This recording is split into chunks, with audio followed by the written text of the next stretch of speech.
नमस्कार दोस्तों, अन्ना nail school Hindi channel में आप सभी का स्वागत है। आज मैं आपके लिए लेकर आई हूँ बहुत ही प्यारा सा एक नेल एक्सटेंशन का ट्यूटोरियल। तो वीडियो को अंत तक देखना और मेरे चैनल को सब्सक्राइब करना बिल्कुल मत भूलना, वीडियो को लाइक करना। और अभी हम ये ट्यूटोरियल शुरू कर लेते हैं। अभी सबसे पहले हम अपनी क्लाइंट की नेल्स को देखते हैं। तो कुछ इस तरीके से नेचुरली हेल्दी नेल्स है। ये जो क्लाइंट है मेरे पास 1.5 साल पहले आई थी और उसके बाद हमने डिसाइड किया था कि हम हर महीने आएंगे, अच्छे से रखेंगे। बट अनफॉर्चुनेटली उनको यहाँ से शिफ्ट होना पड़ा था और अभी वापस आ गई है। तो मेरे पास जल्द आते मतलब कुछ दिन में ही वो नेल्स कराने आई थी। बहुत ही स्वीट सी क्लाइंट है। और यहाँ पे हमने स्टार्ट किया है अपने नेल का पुश बैक से। तो यहाँ पे मैं एक ऑरेंज वुड की मदद से अपना जो क्यूटिकल स्किन है उसको पीछे की तरफ पुश कर रही हूँ, ताकि हमारा जो क्यूटिकल एरिया है वो अच्छे से एक्सपोज हो जाए। और जब आप करते हो ना ये वाली स्टेप, आपको ध्यान देना है कि आप बहुत ज़्यादा प्रेशर नहीं लगा रहे। कभी कभी किसी का क्यूटिकल्स जो होता है वो बहुत ज़्यादा टाइट रहता है, तो आपको बहुत ही जेंटली उसको पीछे की तरफ पुश करके एक्सपोज करनी है आपका डेड स्किन को। अब इसके बाद यहाँ पे मैंने अपना इलेक्ट्रिक फाइल लिया। इलेक्ट्रिक फाइल में मैंने एक रेड एब्रेसिव मार्क का डायमंड बिट लगाया है और इस पर्टिकुलर बिट को हम फ्लेम बिट कहते हैं। और ये मेरा सबसे फेवरेट टाइप ऑफ बिट है जो ड्राई मैनिक्योर करने के लिए मैं यूज़ करती हूँ।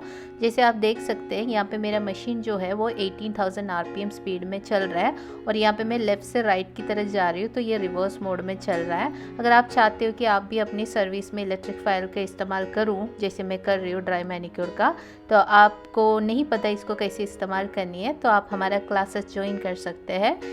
क्लासेस का फ़ीस क्या है, क्या क्या चीज़ें कवर होगा, ये सारे डिटेल्स मैं आपको दूंगी जब आप मुझे व्हाट्सएप में मैसेज करोगे तब। ओके, व्हाट्सएप नंबर जो है वो मेरा डिस्क्रिप्शन बॉक्स में है, वहाँ पे आप मुझे मैसेज कर सकते हैं। और यहाँ पे अभी हम लोग रिवर्स मोड में ही चल रहा है। तो जो अभी जैसे मैंने बताया 1-1.5 साल बाद नेल एक्सटेंशन कर रहे हैं, तो थोड़ा ज़्यादा जो डेड स्किन होता है वो सब लगा रहता है नेल प्लेट में। तो हम लोग यहाँ पे थोड़ा अच्छे से टाइम लेके पूरी तरीके से नेल्स को क्लीन किया। और क्यूटिकल क्लीनिंग यानी कि जो ड्राई मैनिक्योर करते हैं ना, अगर वो अच्छे तरीके से करा तो आपका जो एक्सटेंशंस है वो काफ़ी आराम से आपका 4 से 5 हफ्ता मतलब टिका रहेगा। ओके, नहीं तो क्या होगा 10 दिन में या 5 दिन में निकल भी जा सकते हैं। तो यहाँ पे जैसे मैंने बताया बहुत ही केयरफुली मैंने एक साइड कंप्लीट किया, उसके बाद इसको फॉरवर्ड मोड में डाल के लेफ़्ट साइड को भी क्लियर करती हूँ। तो कुछ लोग फॉरवर्ड मोड में पूरा कर लेती हूँ, बट मैं फॉरवर्ड और रिवर्स के स्विच करके अपना काम करती हूँ। अब इलेक्ट्रिक फाइल को साइड में रखा, मैंने एक हैंड फाइल लिया, उसी से हल्का सा नेल प्लेट में जो शाइन है वो मैंने कुछ इस तरीके से बफ़ कर दिया। जब ये करते हो तो आपको ध्यान देनी है आपका जो क्लाइंट की नेल्स है अगर वो पतला या फिर वीक नेल बेड है तो आपको सॉफ्ट बफर यूज़ करनी है। अगर आपका क्लाइंट का जैसे अभी मेरी क्लाइंट है जैसे हेल्दी नेल्स है तो आप एक 180 ग्रिड का हैंड फाइल से ये प्रोसेस कंप्लीट कर सकते हैं। ये चीज़ भी हम इलेक्ट्रिक फाइल से कर सकते हैं। उसके लिए आप सैंड बैंड यूज़ कर सकते हैं 180 ग्रिड या 220 ग्रिड का। अभी मेरे पास वो आउट ऑफ स्टॉक हो गया तो मैं हैंड फाइल से कर लेती हूँ और बहुत फटाफट हो जाता है क्योंकि ऑलरेडी हमने ड्राई मैनिक्योर तो डायमंड बिट से कर लिया है क्यूटिकल एरिया में। तो ये सिर्फ ऊपर का जो शाइन होता है ना उसको बफ़ करने के लिए, और ये जो नेचुरली जो नेल का लेंथ होता है वो नॉर्मली मैं नेल कटर इस्तेमाल नहीं करती, मैं हैंड फाइल से ही उसको फट से शॉर्ट फाइल कर देती हूँ। ओके, तो जैसे आप देख सकते हैं मैं यहाँ पे क्लाइंट की जो फिंगर्स है वो ऊपर की तरह से पकड़ती हूँ। तो इससे क्या होता है मुझे हर कॉर्नर दिखाई देता है, मेरा फाइल कैसे मूव हो रहा है, कहाँ कहाँ कॉर्नर सारे कवर हो रहे हैं कि नहीं हो रहा है। उसके साथ साथ यहाँ पे जो साइड वॉल्स है ना, लैटरल फोल्ड्स जो है नेल्स का, उसको हम पीछे की तरह दबा के पकड़ सकते हैं तो हमारा कोई कॉर्नर छूट नहीं जाता है। तो एक्सटेंशंस का मोस्टली लिफ्टिंग कहाँ कहाँ होती है आपका क्यूटिकल में, साइड वॉल में, सेंटर पे मोस्टली लिफ्टिंग का चांसेस होती है। उस साइड का लिफ्टिंग तभी होती है हम यहाँ पे कुछ इस तरीके से कॉर्नर्स हमारे से मिस हो जाती है। ओके, तो अच्छे से यहाँ पे हैंड फाइल से कुछ इस तरीके से बफ़ करके पूरा नेल का शाइन को हमें रिमूव करनी है। एक बार पूरा बफिंग फाइलिंग सब ख़त्म हो गया तो फिर यहाँ पे मैंने लिन फ्री वाइप में अल्कोहल लगा के कुछ इस तरीके से नेल प्लेट को अच्छे से क्लीन किया। और आपको मेक श्योर करना है नेल प्लेट में बिल्कुल भी डस्ट या ऑयल मॉइस्चर कुछ ना हो बिफोर हम अपना एक्सटेंशन का प्रोसेस स्टार्ट करें। नेल प्लेट्स को क्लीन करने के बाद अभी हम इस पे लगाएंगे डिहाइड्रेटर। तो डिहाइड्रेटर हम इसलिए लगाते हैं ताकि हमारे नेल प्लेट में अगर कुछ बचा, कुछ ऑयल मॉइस्चर कुछ रहेगा तो फिर हम उसको रिमूव करने के लिए डिहाइड्रेटर यूज़ करता है। यहाँ पे मैं मॉडल वंस का डिहाइड्रेटर यूज़ कर रही हूँ, आप कोई भी ब्रांड का यूज़ कर सकते हैं। ओके, अब डिहाइड्रेटर अप्लाई करने के बाद हम लगाएंगे यहाँ पे प्राइमर। जो प्राइमर मैं यूज़ कर रही हूँ ये एसिड फ्री प्राइमर है, ये भी सेम मॉडल वंस ब्रांड का ही है। जब प्राइमर अप्लाई करते हो बहुत ही पतला लेयर आपको अप्लाई करने है, बहुत ज़्यादा लगाने की बिल्कुल भी ज़रूरत नहीं है, बहुत ही हल्का सा एक थिन लेयर आपको लगानी है। अभी हमारा अगला स्टेप है फॉर्म्स फिट करना। तो ऐसी नेल्स में फॉर्म से करने की ज़रूरत नहीं है, अगर आप चाहो तो आप नेल टिप से भी लगा सकते हैं, लेकिन मैं ज़्यादातर फॉर्म्स यूज़ करना प्रेफर करती हूँ। तो यहाँ पे मैं पेपर फॉर्म्स यूज़ कर रही हूँ। तो पेपर फॉर्म को कुछ इस तरीके से अप्लाई करते हैं। पहले हमने उस स्टिकर को पीछे से निकाला, उसके बाद इसका सामने वाला जो फ्लैप्स है उसको कुछ इस तरीके से अटैच किया। उसके बाद यहाँ पे मैं अपना सीसर यूज़ करके इसका पीछे वाला पार्ट कुछ इस तरीके से काटते हैं, या आप हाथ से भी ऐसे पुल करके ब्रेक कर सकते हैं, बट मैं पर्सनली सीसर यूज़ करना प्रेफर करती हूँ, क्योंकि हाथ से जितना ज़्यादा वो ग्लू वाला एरिया टच करोगे उतना अपना ग्लू कमज़ोर होएगा, इसलिए मैं ज़्यादातर वो सीसर से ही ट्रिम करना प्रेफर करती हूँ। उसके बाद कुछ फॉर्म्स को इस तरीके से नेल पे आपको लगानी है, क्लोज नहीं करनी है, जस्ट लगानी है। और उसके बाद आपको चेक करनी है कि इसका जो नेल का जो कॉर्नर्स होते हैं ना, ग्रोथ पॉइंट, वो आपको हल्का सा मार्क करनी है। मैं यहाँ पे सीसर से ही मार्क कर लिया। अगर आपको वैसे बैलेंस नहीं है तो आप एक पेंसिल या स्केच पेन लगा के भी आप उसको मार्क कर सकते हैं। और उसके बाद आप फॉर्म्स को वापस फिंगर से रिमूव कर सकते हैं कुछ इस तरीके से, क्योंकि यहाँ पे अभी भी हमने पीछे वाला पार्ट को बिल्कुल भी चिपकाया नहीं है आपस में। और उसके बाद जहाँ पे मार्क किया है ना, वहाँ पे कुछ इस तरीके से सिसर से एक डीप कट करना है, मतलब जैसे कैट का ईयर्स होते हैं ना, वैसे हम यहाँ पे कट करेंगे।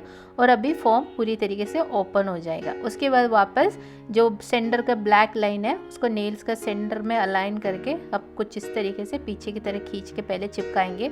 उसके बाद फॉर्म को हम कुछ इस तरीके से क्लोज करेंगे। जब क्लोज करते तो टाइम पे आपको ध्यान देनी है कि आपका फॉर्म टेढ़ा मेढ़ा ना लग रहे हो, आपको ये स्ट्रेट होना चाहिए, नेल प्लेट से पैरेलल होना चाहिए, और नेल्स के नीचे ये एकदम टाइट होना चाहिए। अगर लूज़ रहेगा तो जब आप काम करोगे तो फिर ये हिलने लगेगा और आपका एप्लीकेशन ख़राब हो जाएगा। तो देखिए यहाँ पे कुछ इस तरीके से फॉर्म फिट होना चाहिए।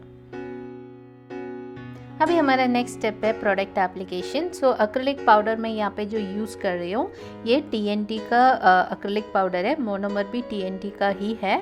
और जो ब्रश मैं यूज़ कर रही हूँ ये कार्ड्स का नंबर 10 कॉलिन्स की ब्रश, आई थिंक नंबर 8 है, नंबर 8 का कॉलिन्स की ब्रश है। और एक्रिलिक एप्लीकेशन में जो ब्रश जो होता है वो बहुत इंपॉर्टेंट होता है। आपको एक्चुअल कॉलिन्स की ब्रश ही लेना है। अगर आप सिंथेटिक ब्रश से काम करना जाओगे तो आपको बहुत ज़्यादा डिफ़िकल्टी आएगा, वो भी अगर आप बिगिनर है तो बिल्कुल भी अवॉइड करनी है। आपको प्रॉपर कॉलिन्स की ब्रश से ही एक्रिलिक का एप्लीकेशन करना है। तो यहाँ पे बीड को मैंने नेल का सेंटर पे रिलीज़ किया था, उसके बाद ब्रश यूज़ करके उसको मैंने साइड टू साइड मूव किया। जैसे यहाँ पे आप देख सकते हैं मेरा बीड बिल्कुल भी रनी नहीं है, at the same time dry भी नहीं है। ओके, इसलिए जब एक्रिलिक से आप काम करते हो आपको ध्यान देनी है पाउडर और लिक्विड का जो रेशियो है उस पर ज़्यादा ध्यान देनी है। अगर आपका बीड बहुत ज़्यादा रनी रहेगा तो भी ख़राब एप्लीकेशन होएगा, अगर बहुत ज़्यादा ड्राई रहेगा तब भी आपको ख़राब एप्लीकेशन आएगा। ओके, तो यहाँ पे हम जो शेप करने जा रहे हैं वो आलमंड शेप है। जब भी हम फॉर्म्स पे नेल्स बनाते हैं वो टाइम पे जो नेल का लेंथ, नेल का शेप, ये सब हम खुद ही स्कल्प्ट करते हैं। अभी टिप्स हो तो क्या करते हैं, हम पहले उसको रीशेप करते हैं फिर हम प्रोडक्ट एप्लीकेशन करते हैं। और यहाँ पे कैसे फॉर्म लगाने के बाद हम सीधा प्रोडक्ट से ही अपने ब्रश की मदद से हम शेप, लेंथ वगैरह यहाँ पे बनाते हैं। ठीक है, तो यहाँ पे आप अपना टाइम लेके एप्लीकेशन करना। मैं हमेशा मेरे हर स्टूडेंट्स को यही समझाती हूँ कि सबसे पहले आप टाइम लेके एप्लीकेशन कंप्लीट करो। अगर आपका एप्लीकेशन अगर सही रहेगा ना तो आपका बाद में जो काम आता है जैसे फाइलिंग, शेपिंग वगैरह, उसमें आपका काफ़ी टाइम बच जाएगा। अगर आपने ख़राब एप्लीकेशन किया तो आपको फाइलिंग में बहुत ज़्यादा टाइम वेस्ट करना पड़ेगा। बस वही नहीं आपको मतलब रिस्ट पेन वगैरह ज़्यादा आएगा अगर आप बहुत ज़्यादा बैठ के फाइल कर रहे हो तो। ठीक है, तो ये सबसे बेस्ट ये होता है एप्लीकेशन के लिए टाइम डालो, अच्छे से एप्लीकेशन यहाँ पे कंप्लीट करो। तो यहाँ पे मैंने जैसे आपने देखा एक फ्री एज मैंने आलमंड शेप में या कुछ इस तरीके से बना दिया है। तो ये हमारा पहला बीड था। अब हम सेकंड बीड ले लेंगे। तो अभी देखिए कुछ लोगों को डाउट होता है कि थिकनेस मुझे कैसे पता चलेगा, ये टूट तो नहीं जाएगा। तो ये यहाँ पे ध्यान देना, एक्रिलिक ऐसे टूटता नहीं है, बट आपको स्टिल एक थिकनेस मेंटेन करनी है। तो यहाँ पे अगर समझो आपका पहला बीड में थिकनेस थोड़ा ज़्यादा ही कम हो गया, ठीक है, तो अगर ऐसा हुआ तो आप वापस एक बीड लेके थिकनेस बिल्ड कर सकते हैं, ठीक है। तो आप कितनी भी बार भी बीड लेके लगाना चाहते हो आप लगा सकते हो। तो नॉर्मली एक थिकनेस जो होता है वो एक अप्रोक्सीमेटली हमारा जो डेबिट कार्ड होता है उसके थिकनेस के बराबर का होना चाहिए। उससे हल्का सा कम भी चलेगा, बट उससे ज़्यादा नहीं होना चाहिए। और यहाँ पे फोम पे जब नेल्स बनाते हैं आपको ध्यान देनी है, जो ग्रोथ पॉइंट है ना वहाँ पे बिल्कुल भी गैप नहीं आना चाहिए। वो एक मिस्टेक है जो बिगिनर्स बहुत ज़्यादा करते हैं। तो अभी हम क्यूटिकल एप्लीकेशन में पहुँच गया है। आप देख सकते हैं मैंने बीड को बहुत ही प्यार से ब्रश की टिप से पुश करके क्यूटिकल के पास लेके गया और एकदम फ्लॉलेस मैंने क्यूटिकल का एप्लीकेशन किया। और उसके साथ साथ मैंने वही बीड से नेल का जो एपेक्स हाइट है वो भी बिल्ड कर दिया है, ठीक है। तो क्यूटिकल एप्लीकेशन बहुत लोगों को डिफ़िकल्ट होता है। अगर आपको भी बहुत ही डिफ़िकल्ट होती है तो मुझे कमेंट्स में बता देना, तो मैं सिर्फ उसी के ऊपर एक वीडियो बनाऊंगी ताकि आप अच्छे से क्यूटिकल एप्लीकेशन प्रैक्टिस कर पाएँ, ठीक है। तो अभी सारे एप्लीकेशन यहाँ पे हो गया। अभी जो मैं यहाँ पे कर रही हूँ ये है एक फाइनल चेक कि सारे कॉर्नर्स, मैंने कोई कॉर्नर मिस तो नहीं किया और पूरा प्रोडक्ट अच्छे से लेवल हुआ कि नहीं, ये सब मैं यहाँ पे चेक कर रही हूँ। तो आप देख सकते हैं कितना एकदम स्मूथ मेरा यहाँ पे एप्लीकेशन है। जैसे जैसे आपका एक्सपीरियंस आएगा आपका भी एप्लीकेशन कुछ इस तरीके से फ्लॉलेस हो जाएगा, तो फिर आपका काम बहुत फास्ट हो जाएगा। अभी हमने सेम प्रोसेस फॉलो करके सारे नेल्स में एक्सटेंशंस कर दिए हैं। अब कुछ इस तरीके से फॉर्म्स को आप पीछे नीचे से पिंच करके ओपन कर सकते हैं। और यहाँ पे मैंने थंब लास्ट में किया था, तो मैंने एक बार चेक किया कि एक्रिलिक पूरी तरीके से सूखा कि नहीं सूखा। आप एक छोटा सा ऑरेंज वुड स्टिक लेके ऐसे डैब करके देख सकते हैं, टक टक आवाज़ कर रहे हैं, उसका मतलब है एक्रिलिक कम्प्लीटली क्योर मतलब ड्राई हो चुका है। तो आप देख सकते हैं एप्लीकेशन के बाद हमारा नेल्स कुछ इस तरीके से दिखता है। अगर टिप से किया होता तो बहुत ही लिटिल फाइलिंग वर्क होता मेरे पास। फॉर्म से किया तो थोड़ा सा यहाँ पे साइड वगैरह फाइल करने में मुझे थोड़ा सा एक्स्ट्रा एफर्ट लगेगा, बट दैट्स टोटली फाइन क्योंकि जो फाइनल रिजल्ट है वो एकदम ही प्यारा सा आया है। अभी हमने यहाँ पे 180 ग्रिड का फाइल लिया। सबसे पहले यहाँ पे ग्रोथ पॉइंट से हम फाइलिंग स्टार्ट करेंगे। और आलमंड शेप है तो आलमंड शेप में हमें थोड़ा सा ध्यान दे के फाइल करनी होती है, क्योंकि हल्का सा भी एक साइड ओवर फाइल हो गया तो फिर आलमंड शेप कभी भी वो यूनिफॉर्म नहीं रहेगा, एक साइड ज़्यादा अंदर की तरह या एक साइड ज़्यादा बाहर की तरह रहेगा। तो इसलिए यहाँ पे जब भी फाइल करते तो आपको बहुत ही केयरफुली फाइल करनी है। तो मैंने यहाँ पे आलमंड का शेप जो है उसको बहुत अच्छे से यहाँ पे डिफाइन कर दिया और उसके बाद फिर मैंने बाकी नेल का ऊपर का एरिया जो है उसका फाइलिंग किया। वही सेम मैंने 180 ग्रिड का ही फाइल से पूरा फाइलिंग शेपिंग यहाँ पे कंप्लीट की है।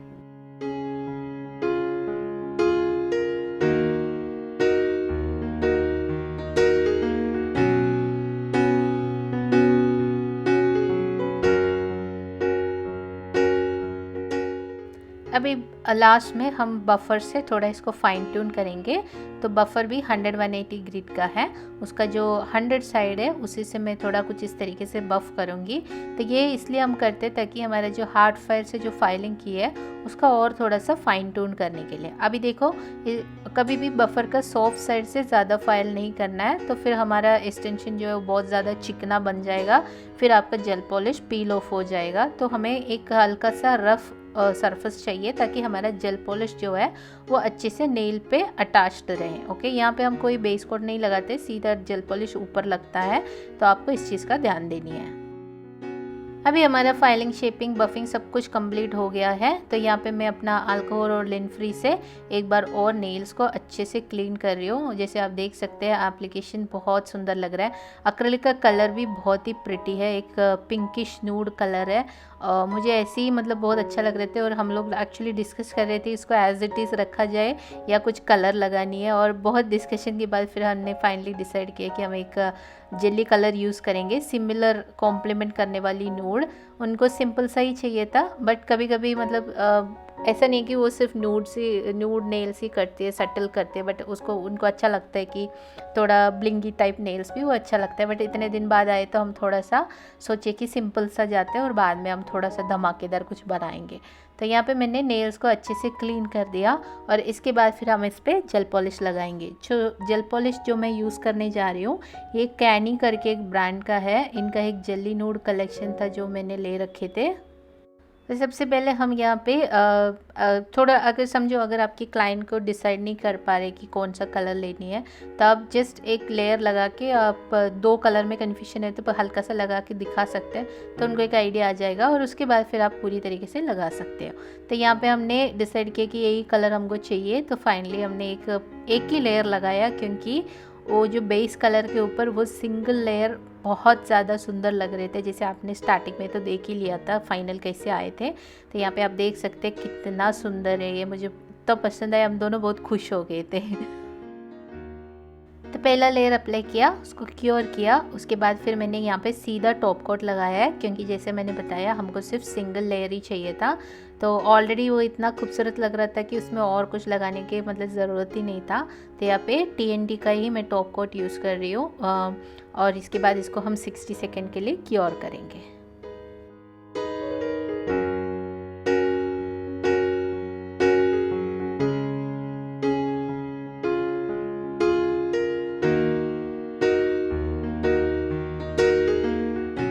इतने में हम खुश हो गए थे, फिर भी सोचे थोड़ा और एक्स्ट्रा ऐड कर दूं।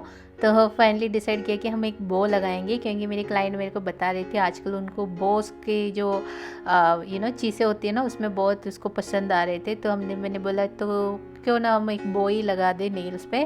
तो ऐसे हमने एक मैचिंग कलर का यहाँ पे बो ले लिया। तो ये जो बो का कलेक्शन है ना ये मैंने अमेज़ोन से ख़रीदा था। अगर आप में किसी को अगर चाहिए तो मुझे कमेंट्स में बता देना तो मैं लिंक शेयर कर सकती हूँ। तो यहाँ पे हमने बो लगाया, उसके बाद इसको क्योर किया। जो ग्लू मैंने यूज़ किया वो बॉर्न प्रिटी का ग्लू है और ये जो बो है ना उसको मैंने हल्का सा बफ़ किया था इलेक्ट्रिक फाइल से ताकि उसका जो पीछे का जो चिकना वाला एरिया है ना वो थोड़ा सा मैट फिनिश हो जाए और इसको हम कुछ इस तरीके से नेल पे अटैच करें। और हो सके तो जितना वो जो गैप है ना वो फिल करने के लिए आप ग्लू से भर सकते हो। और इसके बाद फिर मैंने हल्का सा टॉप कोट से चारों तरफ इसको सील भी किया था। अभी हमारा एक्सटेंशन का काम पूरी तरीके से कंप्लीट हो गया है। तो लास्ट में हम यहाँ पे थोड़ा सा क्यूटिकल ऑयल लगाएंगे सो दैट क्लाइंट का जो स्किन है वो थोड़ा मॉइस्ट हो जाए क्योंकि अभी हमने बहुत अल्कोहल डिहाइड्रेट सब यूज़ किए थे तो स्किन थोड़ा ड्राई हो जाता है। तो हम यहाँ पे थोड़ा सा क्यूटिकल ऑयल लगाएंगे और इसके साथ साथ हमारा जो ट्यूटोरियल है वो यहाँ पे ख़त्म हो जा रहा है। आप मुझे बताना आपको कैसा लगा ट्यूटोरियल। मुझे पर्सनली बहुत पसंद आया और मेरी क्लाइंट को भी बहुत ज़्यादा पसंद आया और बहुत ही सुंदर लग रहा था। और मेरे को ऐसा लगता है ये मेरा सबसे सिंपल सा yet elegant set of nails था। आपको ये वीडियो अच्छा लगा तो प्लीज़ वीडियो को लाइक करना, शेयर करना दोस्तों के साथ और चैनल को सब्सक्राइब करना। और उसके साथ साथ आज मैं यहाँ पे अपना वीडियो स्टॉप कर रही हूँ। अभी मिलूँगी मैं आपको अगले वीडियो में, तब तक अपना ख्याल रखिएगा और thank you for watching. Bye bye.